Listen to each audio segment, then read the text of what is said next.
فردوس الرحمن فردوس اعتزل ذكر الأغاني ነቢያችን ዓለይሂ ሰላቱ ወሰላም ላ ተድኹሉል ጀነተ ሐታ ትኡሚኑ ብለዋል። እስካላመናችሁ ድረስ ጀነት አትገቡም ብለዋል። ቁርአን ላይ የጀነት ጸጋ፣ የጀነት ምግብና መጠጦች ካፍሮች ላይ ከሃዲያን ላይ ሐራም እንደሆኑ እርም እንደሆኑና እንደማይገቧቸው ተገልጿል። ኢነሁ መን ዩሽሪክ ቢላሂ ፈቀድ ሐረመ አላሁ ዐለይሂል ጀነ ወመእዋሁ ናር ወማ ሊዛሊሚና ሚን አንሳር ተብሏል ቁርአን ላይ። እነሆ በአላህ ያጋራ ጀነት እሱ ላይ እርም ናት፣ አያገኛትም፣ ረዳትም የለውም። እሱ በሥራው እንኳ ጀነት ባይገባ ሌሎች ተባብረው ከአላህ አስታርቀው በይቅርታ እንኳ ጀነት ሊገባ አይችልም ብሏል። ما جاورت قلب امرئ إلا وصل ስሜትን መከተል ጀነት እንዳይገቡ የጀሃነም ማገዶ እንዲሆኑ ያደርጋል። ነገር ግን የተወበተ ባለፈው ህይወቱ የተጸጸተ የተቆጨ ቀጣይ ህይወቱን ያሳመርና መልካም ስራ የሰራ ጀነት እንደሚገባ እንደማይበደል አላህ ተባረከ ወተዓላ ነግሮናልና ፈርዱንም ሱናውንም ሶላት መስገድ ልናበዛ ይገባል። ሶላት የጀነት ቁልፍ ነው። ሶላትን መተው ደግሞ የጀነትን በር እላያችን ላይ ከፊታችን መዝጋት ነው የሚሆን። ከዛሊክ ጀነት እንዳንገባ እንቅፋት ከሚሆኑ ነገሮች አንዱ ወላጆችን መበደልና ለነሱ በጎ መሆንን እነሱን መንከባከብን መተው። ነቢያችን ሰለላሁ ዐለይሂ ወሰለም ሶስት አይነት ሰዎች ጀነት አይገቡም፣ አላህን ተባረከ ወተዓላ በረሕመት አይኑ አያያቸውም ብለው። ከነዚህ ከሶስት አይነት ጀነት ከማይገቡ ሰዎች መሃል አንዱ አልዓቁ ቢዋሊደይህ ብላ ወላጆቹን የሚበድል ብላ። أين أهل العلم والقوم الأول ኛው ሐሜትና ወሬ ማመላለስ ሰውን ለማጣላት በማለት ሰዎች አይብ ለማውጣት በማሰብ ነብዩ ሰለላሁ ዐለይሂ ወሰለም ላ የድኹሉል ጀነተ ነማሙን ብላ ሰውን ለማጣላት ወሬ የሚያመላልስ ጀነት አይገባም ብላ። በሌላ በኩል አሁን ቀደም ተጠቀሰው ወሬ ማመላለስ ከሽንት ራስን አለማጥራት ወይም ሰውያ የሜዳ ላይ መሽናት ለቀብር ቅጣት ለአኼራ ለጀሃነም እሳት እንደሚዳርግ ገልጸን ሰዎች ዱንያ ላይ በሰላም እንዳይኖሩ ልባቸው ንጹህ እንዳይሆን በጥላቻ በሐሰድ እንዲሞሉ የሚያደርግ የሰዎችን የልብ ሰላም የሚነሳ የአኼራ ሰላም አያገኝም። አለዚ ቀደረ ፈሀዳ ወአርሰለ ረሱለሁ ቢልሐቅ ወልሁዳ ወአሽሀዱ አን ላ ኢላሃ ኢለላሁ ወሕደሁ ላ ሸሪከ ለህ ለም የዝሊም አሐዳ ወአሽሀዱ አነ ሙሐመደን ዐብዱሁ ወረሱሉሁ በለገ ሪሳለተ ረቢህ ወበየነ አዕለመል ሁዳ ሰለላሁ ዐለይሂ ወዐላ አሊሂ ወአስሓቢሂ መሳቢሕ ዱጃ ወሰለመ ተስሊመን ከሲራ አማ በዕድ ፈተቁላህ አዩሀል ሙስሊሙን ወጅተኒቡ ማ የጅሊቡ ዐለይኩም ሰኸጠ ረቢኩም ወየምነዕኩም ሚን ነዒሚል አኺራ። የአላህ ባሮች ሆይ አላህን ተባረከ ወተዓላ ሁሌም ፍሩት፣ ያዛችሁን ታዘዙ፣ የከለከላችሁንም ተከልከሉ። የአኼራን ኒዕማ ጀነትን ከሚከለክሏችሁ ነገሮችም ራቁ፣ ተጠንቀቁ። ጀነትን እንደምንመኘውና ጀነት ለመግባት የአቅማችንን እንደምንሰራው ሁሉ ጀነት እንዳንገባ እንቅፋት የሚሆኑ ነገሮችን አውቀን ልንርቅና ልንጠነቀቃቸው ይገባናል። በመልካም ሥራ ጀነት መግባት የሚቻለው በሌላ በኩል ጀነት እንዳንገባ እንቅፋት የሚሆኑ ነገሮችን አውቀን ስንርቅ ነው። ሁለቱ ሲሟሉ ነው ጀነት የሚገባ። ጀነት መግቢያ ሰበብ እኛ ጋር ሲገኝ ጀነት እንዳንገባ የሚያደርገን ነገር እኛ ዘንድ ከሌለን ጀነት እንዳንገባ ከሚያደርጉ ከልካይ ነገሮች መሃል አንዱ የመጀመሪያው ዋናው ሽርክና ኩፍርን። ነቢያችን ዓለይሂ ሰላቱ ወሰላም ላ ተድኹሉል ጀነተ ሐታ ትኡሚኑ ብላ እስካላመናችሁ ድረስ ጀነት አትገቡም ብለዋል። ቁርአን ላይ የጀነት ጸጋ፣ የጀነት ምግብና መጠጦች ካፍሮች ላይ ከሃዲያን ላይ ሐራም እንደሆኑ እርም እንደሆኑና እንደማይገቧቸው ተገልጿል።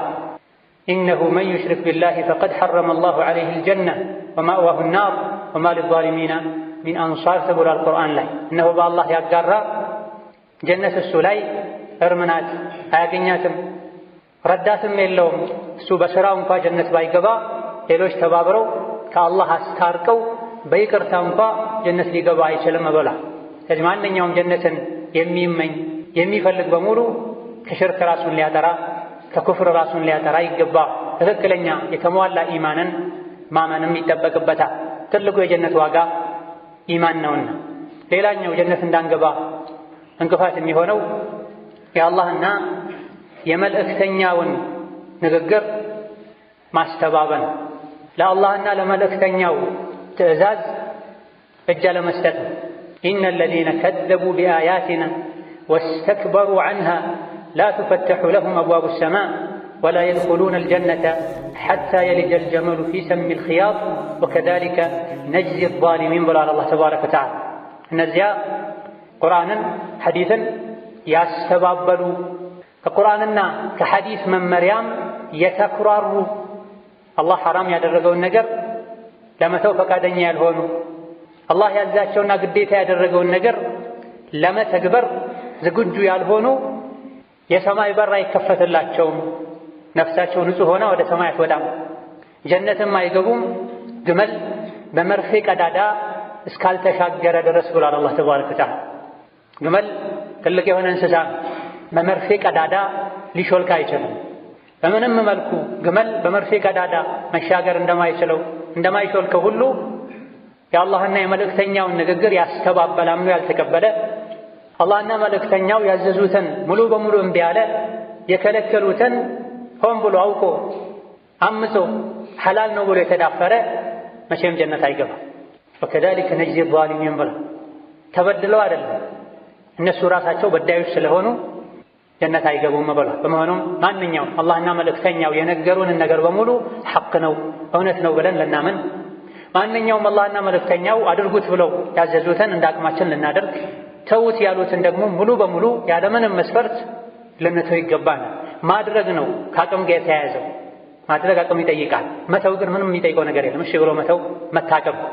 ወከዛሊክ ጀነት እንዳንገባ ከልካይ ከሚሆኑ ነገሮች መሃል አንዱ ሶላትን መተው፣ ስሜትን መከተል። ሶላትን ሙሉ በሙሉ እርግፍ አድርጎ የተወሰው ጀነት መከጀል የለበትም። ወደ ጀነት የሚያሸጋግረው መንገድ የለውም። ወከዛሊክ ስሜትን አምላክ ከማድረግ ስሜት ያዘዘውን በሙሉ መፈጸም ለሸሪዓ ጀርባ መስጠት ጀነት እንዳይገቡ ያደርጋል። ፈኸለፈ ሚን ባዕድህም ኸልፉን አዳዑ ሰላተ ወተበዑ ሸሀዋቲ ፈሰውፈ የልቀውነ ገያ ኢላ መን ታበ ወአመነ ወዐሚለ ሷሊሐ ፈኡላኢከ የድኹሉነ አልጀነህ ብሏል።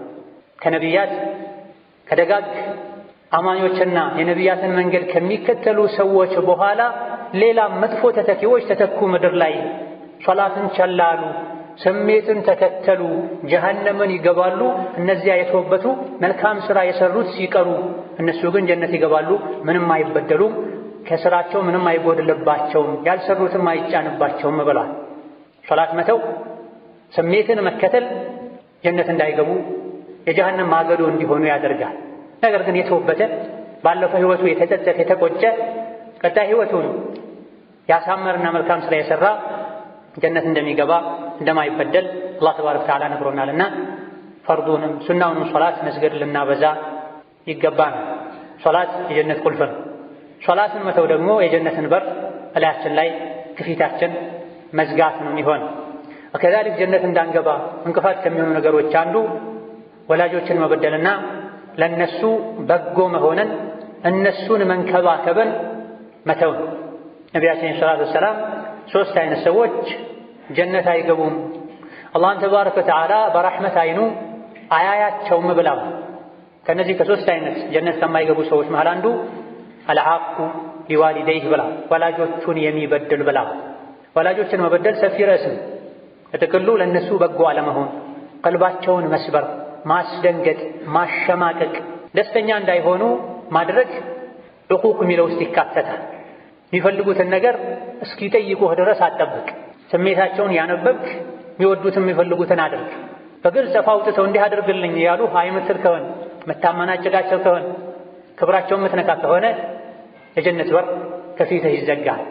አኼራ ላይ በጀነትና በጀሃነም መሃል አዕራፍ የሚባል ነገር አለ። ወበይነሁማ ሒጃብ ወዐለል አዕራፊ ሪጃል ብሏል። በጀነትና በጀሃነም መሃል መጋረጃ አለ። እዛ መጋረጃው ላይ ሰገነቱ ላይ ወንዶች አሉ። ወደ ጀነትም ወደ ጀሃነምም ያያሉ። ወደ ጀሃነም ባዩ ጊዜ አላህ ሆይ ከነሱ አታድርገኝ ይላሉ። ወደ ጀነት ሰዎች ባዩ ጊዜ ሰላምታ ያቀርቡላቸዋል።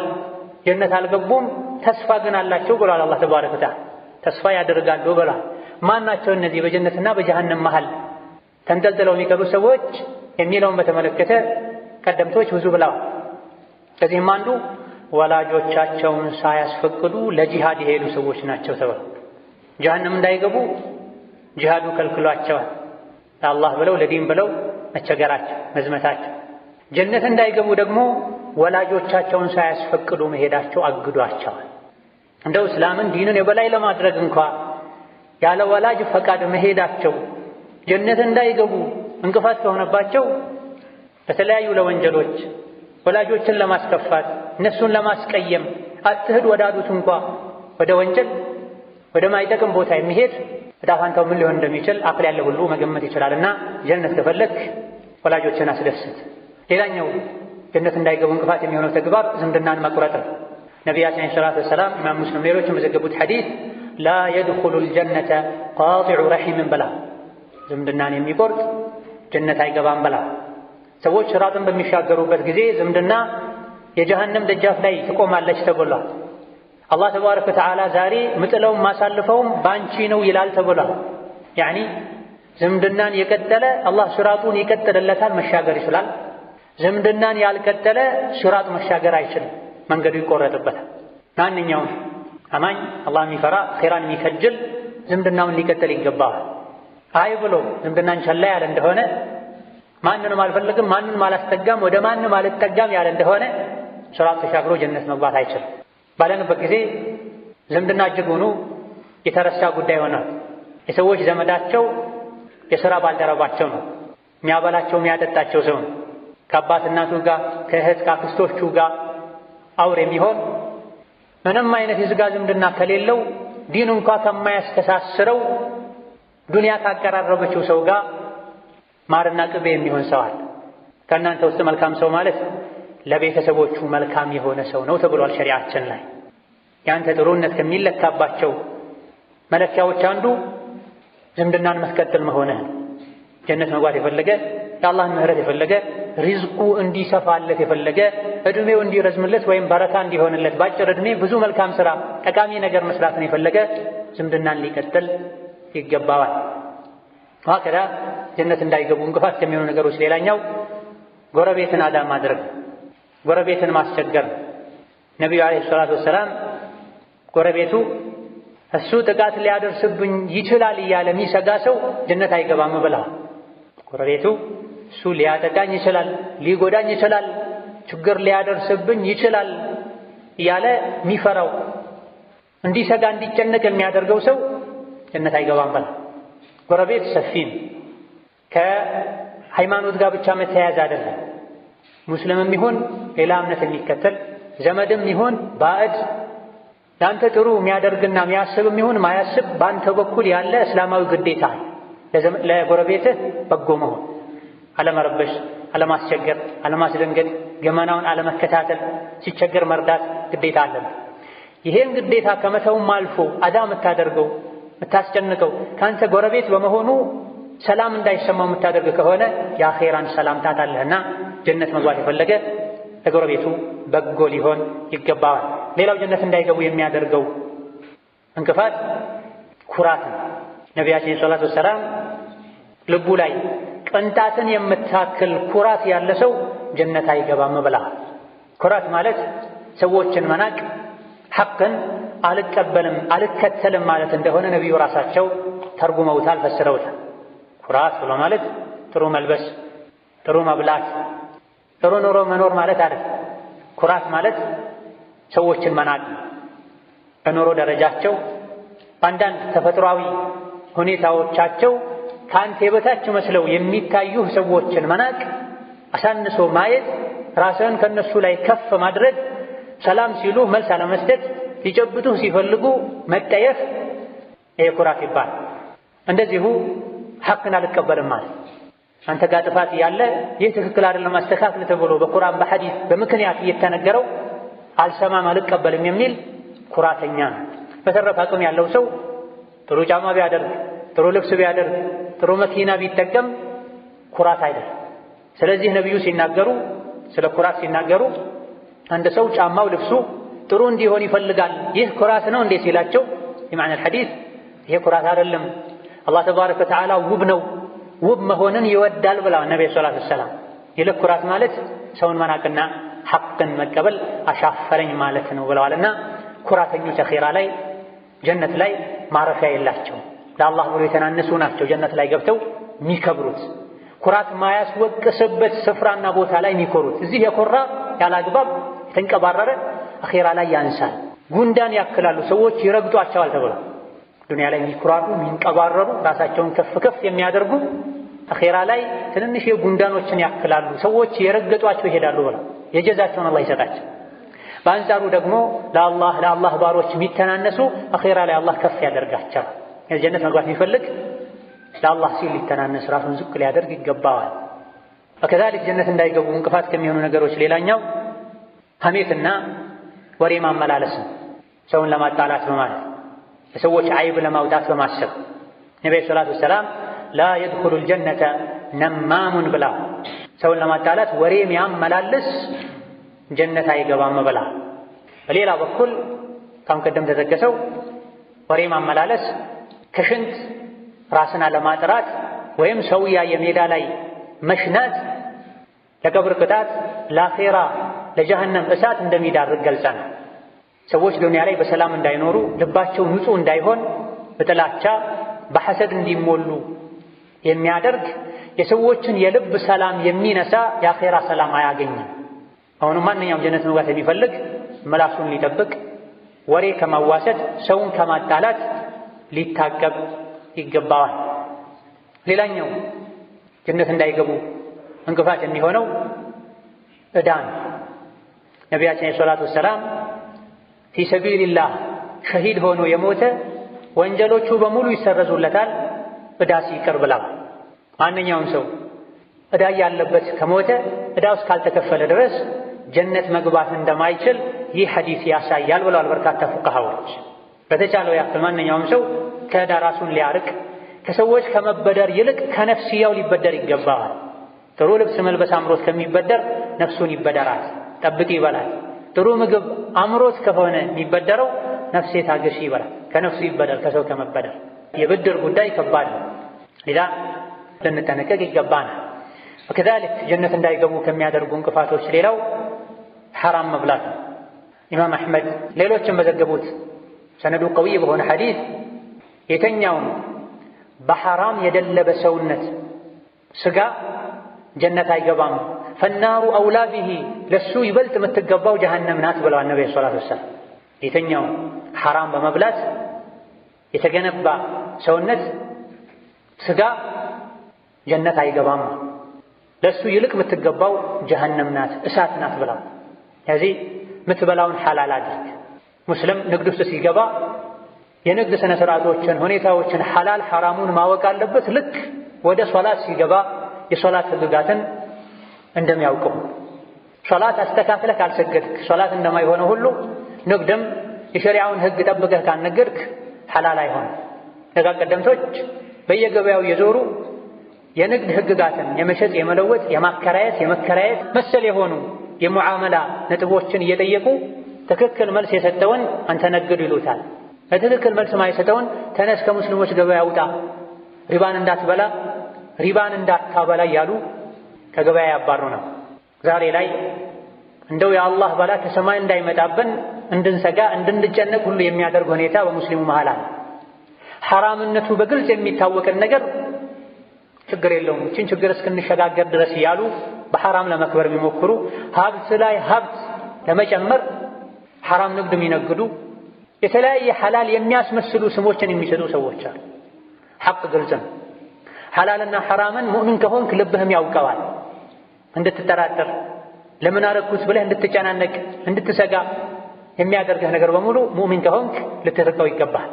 ሐራም በልቶ ሰውነቱን ያደለበ ጀነት አይገባም፣ እሳት ትገባዋለች ተብሏልና ጀነት መግባት ቢፈልግ ከስቡን ሊያጠራ የሚበላውን የሚጠጣውን የሚለብሰውን የሚኖርበትን ከሐላል የተገኘ ሊያደርግ የገቢ ምንጩን ሊያጠራ ይገባዋል። ባረከላሁ ሊ ወለኩም ፊል ቁርአኒል ዐዚም ወነፈዐኒ ወኢያኩም ቢማ ፊሂ ሚነል አያቲ ወዚክሪል ሐኪም አቁሉ ማ ተስመዑን ወአስተግፊሩላህ ሊ ወለኩም ወሊሳኢሪል ሙስሊሚን ሚን ኩሊ ዘንቢን ወኸጢአ ፈስተግፊሩሁ ኢነሁ ሁወል ገፉሩር ረሒም። አልሐምዱሊላሂ ወሕደህ ወሰላቱ ወሰላሙ ዐላ መን ላ ነቢየ በዕደህ አማ በዕድ። ጀነት እንዳይገቡ እንቅፋት ከሚሆኑ ነገሮች ሌላኛው ራስን ማጥፋት ነው። አላህ ተባረከ ወተዓላ የሰውን ልጅ የፈጠረው እሱ ነው። ነፍስም የሰጠው እሱ ነው። የተኛውም የሰው ልጅ በራሱ ፍላጎት በእጁ ነፍሱን ያጠፋ እንደሆነ እኔ የሰጠሁህን ነፍስ ከኔ ቀድመህ ወሰድካትን እንግዲያውስ ጀነትን እርም አድርጌብሃለሁ ይለዋል አላህ ተብሎ። በሌላ ሐዲስም ነቢያችን ሰለላሁ ዐለይሂ ወሰለም መርዝ ጠጥቶ ነፍሱን ያጠፋ፣ በስለት ራሱን ወግቶ ነፍሱን ያጠፋ፣ እጋራ አናት ላይ ወጥቶ ተንከባሎ ወድቆ ራሱን ያጠፋ፣ ራሱን ባጠፋባቸው ነገሮች አኺራ ላይ ጀሀነም ውስጥ እየተሰቃየ ይኖራል። መርዙ እጁ ላይ ሆኖ እሱን እየጠጣ በሱ እየተቃጠለ ይኖራል። በስለቱ ራሱን የወጋ ጀሀነም ላይ ይኖራል ብለዋል። ራስን ማጥፋት ከባድ ወንጀል። ራሱን ያጠፋ ሰው ላይ ሶላተል ጀናዛ ይሰገዳል አይሰገድም የሚል ሁሉ የፉቃሃዎች ኺላፍ አለ። አይሰገድበትም ያሉዋል። ራስን ማጥፋት ሐራም ነው መብቴ ነው ብሎ አላህ ሐራም ያደረገውን ሐላል አድርጎ ራሱን በማጥፋቱ ከፍሯል እስካልተባለ ድረስ ትክክለኛው ይሰገድበታል። ባይሆን ለሌሎች መማሪያ እንዲሆን ሌሎች እንዲጠነቀቁ ዋናው ቋሚው ኢማም አይሰግድበትም፣ ሌላ ሰው እንዲሰግድበት ይደረጋል የሚለው አስተያየት የተሻለ ከሆነም ጋር ነገር ግን ሙሉ በሙሉ አይሰገድበትም ያሉ የፊቅህ ሊቃውንት አሉ። በትንንሽ ነገሮች ሲበሳጩ የሆነ ነገር ሲጎድልባቸው ራሳቸውን ወደ ማጥፋት የሚሄዷል። አንዱ ሰበብ ከአላህ መራቅ ነው፣ ወንጀል ማብዛት ነው፣ የአዱንያን ጠፊነት የአኼራን ቋሚነት መርሳት ነው፣ የኢማን ድክመት ነው። ስለዚህ ጀነት መግባት የሚፈልግ ራሱን ከማጥፋት ራሱን ለማጥፋት ሰበብ ከሚሆኑ ነገሮች ሊርቅ ይገባል። ራሱን በማጥፋቱ ከችግር የወጣ ነው የሚመስለው አላዋቂነቱ እንጂ ወደ ባሰው ችግር ነው ሄዱ። ራሱን ያጠፋ መኖሪያው ጀሀነም ናት። ሐዲሱ ላይ ኻሊደን ሙኸለደን አበደን ተብሏል። ይሄ የወዒድ ንሱሶች ውስጥ የሚገባ ነው። እንደዚሁ ጠቅሰነው የምናልፈው ሰዎች ይጠነቀቁ ዘንድ።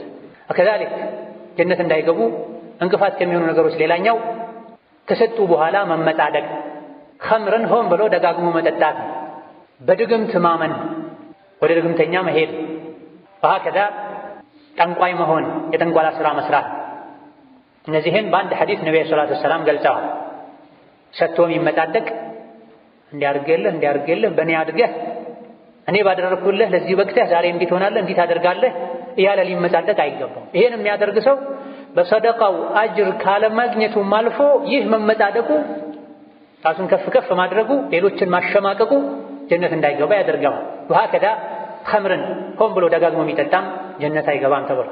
አንዴ ተሳስቶ ሊጠጣ ይችላል የሰው ልጅ፣ ሁለቴ ተሳስቶ ሊጠጣ ይችላል። ምንም እንኳ ሙእሚን የሆነ ምላሱ ሱብሓነላህ ወልሐምዱሊላህ ወላ ኢላሃ ኢለላህ ወላሁ አክበር የሚል ምላሱን አፉን በኸምር ይነጅሳል ባይባልም ግን አልፎ አልፎ በሆነ መልኩ ተሳስቶ ከኢማን ከዲን የራቀ ወይም ሸይጣን የተጫወተበት ሰው ነውና ሁሉም ሰው ሊሳሳት ይችላልና ስህተት ላይ ሊወድቅ ይችላል፣ የኸምር ስህተት ላይ። ነገር ግን ኢድማን ካረገ ሆን ብሎ ደጋግሞ ፈልጎ ኸምርን ከጠጣ እንዲህ አይነት ሰው ጀነት አይገባም ብለዋል ነቢያችን ዓለይሂ ሰላቱ ወሰላም። ወከዛሊክ ወደ ጠንቋይ መሄድ፣ በጠንቋይ ማመን። ጠንቋይ የሩቅን ያውቃል፣ በድግምት እንዲህ ነገር ማሳካት እችላለሁ ያሉ በድግምት ማመን፣ ድግምቱን ራሱን ጥንቆላውን ራሱን መስራት፣ የሚሰራውን እሱ ጋር አገልግሎት ማግኘት ፈልጎ የሚሄደውም ጀነት እንደማይገባ ነቢያችን ተናግረዋል። ይሄም በዘመናችን ጥቂት የማይባሉ ሰዎች ዘንድ ያለ ስራ አልሳካልኝ እንዲህ የሚያደርግ ሰው አላሉ ወደ እሱ ልሂድ የሚሏል። ትዳር አልሳካልኝ ልጅ መውለድ አልቻልኩም ልሂድ የሚሏል። በአላህና በመጨረሻው ቀን የሚያምን ሰው ከጥንቆላ ጠንቋይ ጋር ድግምተኛ ጋር ከመሄድ ሊርቅ ሊጠነቀቅ ይገባዋል። ይህን ስራ ከመስራትና ከማከናወንም ሊርቅ ይገባዋል። ኩፍርን። ሌላኛው ጀነት እንዳይገቡ እንቅፋት የሚሆነው ወንድ በሚስቱ በሴት ልጆቹ በእህቱ በእሱ ስር ባሉ ሴቶች ጉዳይ ላይ አለመቅናቱን፣ ግዴለሽ መሆኑ። እንደዚሁ ደግሞ ሴት ሆና እንደ ወንድ የሚያደርጋት ሴት ጀነት አትገባም ብላ በሶሒህ ሐዲታቸው ነቢያችን ሰለላሁ ዐለይሂ ወሰለም እነዚህ ሰዎች ጀነት እንደማይገቡ ተናግረዋል።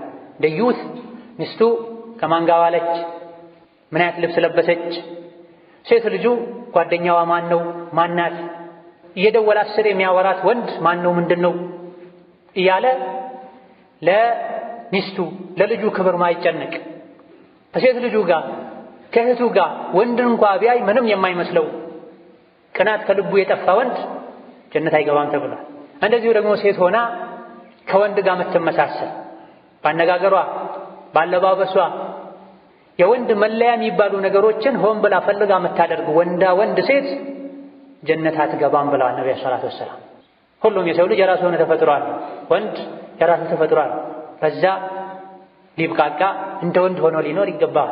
እንደ ሴት ሊቅለሰለስ የእጅ የአንገት ጌጦችን ሊያደርግ ኢላ ገይሪ ዛሊክ የሴት መለያ የሚባሉ ነገሮች አሉ። ያን ከማድረግ ወንድ ሊጠነቀቅ ይገባዋል። አይ ብሎ ካደረገ ለወንዱም ክልክል ነው፣ ሐራም ተረግሟል።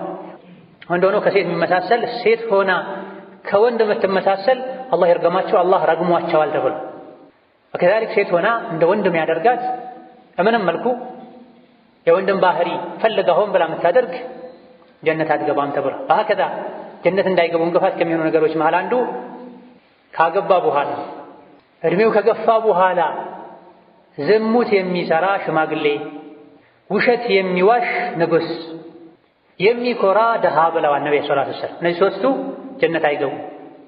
አላህ ማያያቸውም በረሕመት አይኑ ከወንጀላቸውም አያጣራቸውም ተብሏል። አንደኛ እድሜው የገፋ ሆኖ ስሜቱን መቆጣጠር የሚችልበት እድሜ ላይ ከደረሰ በኋላ ስሜቱን ከሰበረ በኋላ ሆን ብሎ ዝሙት ቢሰራ ሽማግሌ። ሌላኛው ንጉስ ሆኖ ባለስልጣን ሆኖ የሚዋሽ ውሸት የሚታወቅ። ሌላኛው ደሃውን አቅመ ደካማ ሆኖ የሚኮራ ብላ። ሶስቱም እንዲሁ የውስጥ ሸረኛነትና ወንጀል ከደም ስራቸው ጋር ተዋህዶ ካልሆነ በስተቀር ለእንዲህ አይነቱ ወንጀል የሚገፋፋቸው ነገር ስለሌለ ነው እንጂ ወጣት ሆኖ ዝሙት ቢሰራ ችግር የለውም ማለት አይደለም። እድሜ የገፋ የበሰለ ስሜቱን የሰበረ ለዝሙት የሚያነሳሳው ነገር ያን ያክል እንደ ወጣት የለም። ከዛልክ ንጉስ ባለስልጣን እንዲዋሽ የሚያደርገው ነገር የፈለገውን ነገር አዞ ማስተካከል ይችላል። ያልፈለገውን ነገር አይሆንም ብሎ ማስቀረት ይችላል። ከዋሸ ውስጡ ላይ ስር የሰደደ ወንጀል ነው ማለት። ከዛልክ ደሃ እንዲኮራ የሚያደርገው ነገር ምንም ነገር የለም ከውስጡ የመነጨ ሸረኝነት ኩራተኝነት ካልሆነ በስተቀር። ባለሀብት የሆነ ይኩራ፣ ባለስልጣን ያልሆነ ይዋሽ ለማለት አለ። እነዚህ ላይ ይከፋል ነገሩ ለማለት። ከዛ ጀነት እንዳይገቡ ከሚያደርጉ እንቅፋቶች ሌላኛው ህዝቡን የሚክድ ህዝቡን የሚበድል ለህዝቡ የማይበጅን አይነት አመራር የሚመራ መሪ ነው። ነብዩ ሰለላሁ ዐለይሂ ወሰለም ማንኛውም አደራ የተሰጠው መሪ አደራውን በአግባቡ ያልተወጣ ያጎደለ እንደሆነ በዳይ ሆኖ አጉዳይ ሆኖ የሞተ እንደሆነ አላህ ተባረከ ወተዓላ ጀነትን እሱ ላይ እርም ያደርግበታል ብላ። ይሄ ከላይ እስከታች ያሉ የመሪነት ደረጃዎችን የሚመለከት ነው። ከትልቁ ከሀገር መሪ ጀምሮ እስከ ትንሹ የቤተሰብ መሪ ድረስ አባት ልጆቹ በዲሽና መሰል ነገሮች ቆሻሻን ነገር እያዩ አኽላቃቸው እየተበላሸ ዲናቸው እየተበላሸ እያየ ቤቱ ላይ እንዲህ አይነት ወንጀል የሚሰራበትን መሳሪያ ትቶ የሞት እንደሆነ በሱ ኃላፊነት ስር ያሉ ቤተሰቦቹን በድሎ አጉድሎባቸው እንደሞተ ተናግረዋል። ከዚህ ሐዲስ እስትንባጥ አድርገው ፉቃሃዎች እዚህ የቤተሰብ ኃላፊ ነው። ቤተሰብህ ላይ መምራት ባለብህ መልኩ ካልመራህ ካጎደልክ ሸሪዓ በፈለገው መልኩ ቤተሰብን ካልመራህ ይህንኑ ችግር ሳታስተካክል የሞትክ እንደሆነ አንተ ላይ ጀነት እርም ይሆናል በሐዲሱ መሰረት። ወከዛልክ በሀገር ደረጃ በህዝብ ደረጃ መሪዎች ማድረግ የሚችሉትን ነገር ከማድረግ ወደ ኋላ ብለው ህዝብ የተጎዳ ህዝብ የተበደለ እንደሆነ በዚህ ጥፋታቸው ጀነትን ይከለከላሉ ተብሏል። ከዛ ጀነት እንዳይገቡ ከሚያደርጉ ነገሮች ሌላኛው አንድ ሀገር በሰላም ገብቶ እንዲወጣ አንድ ሀገር ላይ በሰላም እንዲኖር ቃል ያለውን ግለሰብ መግደል ጀነት እንዳይገቡ የጀነትን ሽታ እንዳያገኙ ያደርጋል። ሙስሊምም ይሁን ካፍር አንድ ሀገር በሰላም እንዲኖር ከዛ ሀገር ነዋሪዎች ጋር የሰላም ስምምነት ያለው ላልነካችሁ ላስነኩ፣ ላልገድላችሁ ላስገድሉኝ ብሎ ስምምነት ያለው በመሰረቱ ከሙስሊሞች ጋር ጠብ ያለው ከሙስሊሞች ጋር የሚዋጋ እንኳ ቢሆን ለሆነ ጉዳይ ተልኮ መጥቶ በሰላም ገብቶ እንዲወጣ እንዲያልፍ የተፈቀደለትን አካል የገደለ የጀነትን ሽታ አያገኝም ብለዋል ነቢያችን አለይሂ ሰላቱ ወሰላም። ይህም ቡኻሪና ሙስሊም የዘገቡት ሐዲስ ነው። ባለንበት ጊዜ ያገኙትን ሁሉ የሚገድሉ ሰዎች ይህን ሐዲስ ሊያስታውሱ ሊጠነቀቁ ይገባቸው። ሙዓሃድ ማለት የሰላም ቃል የተገባለት ማለት ሙስሊም ከሙስሊም ጋር ሙስሊም ከካፍር ጋር እንደ አስፈላጊነቱ አንዳንዴ የሰላም ስምምነቶች ሊኖሩ ይችላል። ነብዩ አድርገዋል አለይሂ ሰላቱ ወሰላም። ባለንበት ጊዜ አብዛኞቹ ሀገራት በመካከላቸው የሰላም ስምምነት አለ። በዚህ መልኩ በሌላ በኩል ጥፋት እንኳን ቢኖር በዳይ እንኳን ቢሆን በሰላም ገብቶ እንዲወጣ ፈቃድ ከተሰጠው ፈቃዱን የሰጠው መሪም ይሁን ግለሰብም ይሁን በሰላም ደረጃ አንድ የሙስሊም አባል የሆነ ሰው እገሌ በሰላም እዚህ ሀገር ገብቶ ይሄን ያክል ጊዜ ቆይቶ እንዲወጣ እኔ ኃላፊነቱ ወስጃለሁ አስጠግቻለሁ ካለ እንደሚቻል ሲራ ላይ የተለያዩ አሐዲቶች ላይ ተነግሯልና ካፍር እንኳን ቢሆን የሰላም ስምምነት ያለውን አካል መግደል የጀነትን ሽታ እንዳያገኙ ያደርጋል። በመጨረሻም ጀነት እንዳይገቡ እንቅፋት ከሚሆኑ ነገሮች ሌላኛው ሰዎችን በግፍና በበደል መምታት፣ ሴት ልጅ ሆና መገላለጥ ነው። ረሱሉ አለይሂ ሰላቱ ወሰላም ሁለት አይነት ሰዎች ጀነት አይገቡም። አንደኛው የከብት ጭራ የሚመስል አለንጋ እጃቸው ላይ ያለ ሰዎችን የሚገርፉ የሚያሰቃዩ ሰዎች፣ ሁለተኛ ደግሞ ለብሰው ያለበሱ እርቃናቸውን የሆኑ ጠመው የሚያጠሙ ሴቶች ብለዋል። በዚህ ሐዲስ ሁለት ነገር ጠቅሰዋል ነብዩ ሰለላሁ ዐለይሂ ወሰለም። ያለ አግባብ ሰውን መምታት፣ መግረፍ፣ ማሰቃያ። ሁለተኛው ሴት ልጅ ሸሪዓውን መስፈርት ያልጠበቀ ልብስ መልበሷ፣ ተገላልጣ መሄዷ፣ ሸሪዓ ሸፍኒው ያላትን የሰውነት አካሏን ወይም ሙሉ በሙሉ አለመሸፈኗ፣ አልያ ደግሞ በጠባብ ልብስ መሸፈኗ፣ አልያ ደግሞ ስስ ሆኖ ሰውነትን አሻግሮ በሚያሳይ ጨርቅ መሸፈኗ ጀነት እንዳትገባ ያደርጋታል። ኢዘን ሒጃብ ጀነት እንዲገቡና እንዳይገቡ ሊያደርግ ይችላል ማለት ቀላል ጉዳይ አይደለም ማለት። አሁንም ያንዳንዱ ሙስሊም እነዚህና ሌሎችንም ጀነት እንዳይገቡ እንቅፋት ይሆናሉ የተባሉ ነገሮችን ሊያውቅ ሊርቅ ሊጠነቀቅ ይገባዋል። ثم صلوا وسلموا على البشير النذير والسراج المنير فقد أمركم بذلك ربكم قائلا إن الله وملائكته يصلون على النبي يا أيها الذين آمنوا صلوا عليه وسلموا تسليما اللهم صل وسلم وبارك على عبدك ورسولك محمد وعلى آله وأصحابه وسلم تسليما كثيرا اللهم أعز الإسلام والمسلمين اللهم أعز الإسلام والمسلمين اللهم أعز الإسلام والمسلمين وأذل الشرك والمشركين ودمر أعداءك أعداء الدين اللهم اجعل هذا البلد آمنا مطمئنا وسائر بلاد المسلمين اللهم اجعل هذا البلد آمنا مطمئنا وسائر بلاد المسلمين اللهم آمنا في أوطاننا وول علينا خيارنا اللهم آمنا في أوطاننا وول علينا خيارنا اللهم آمنا في أوطاننا وول علينا خيارنا ربنا آتنا في الدنيا حسنة وفي الآخرة حسنة وقنا عذاب النار اللهم اهدنا سبل السلام واختم لنا على دين الإسلام اللهم اهدنا سبل السلام واختم لنا على دين الإسلام اللهم أعنا على ذكرك وشكرك وحسن عبادتك اللهم أعنا على ذكرك وشكرك وحسن عبادتك اللهم إنا نسألك رضاك والجنة ونعوذ بك من النار اللهم إنا نسألك رضاك والجنة ونعوذ بك من النار ربنا اغفر لنا ولوالدينا ولمشايخنا ولجميع المسلمين اللهم ارفع عنا الوباء والبلاء اللهم ارفع عنا الوباء والبلاء اللهم لا تحملنا ما لا طاقة لنا به اللهم لا تحملنا ما لا طاقة لنا به واعف عنا وعافنا واغفر لنا وارحمنا وأنت خير الراحمين آمين والحمد لله رب العالمين.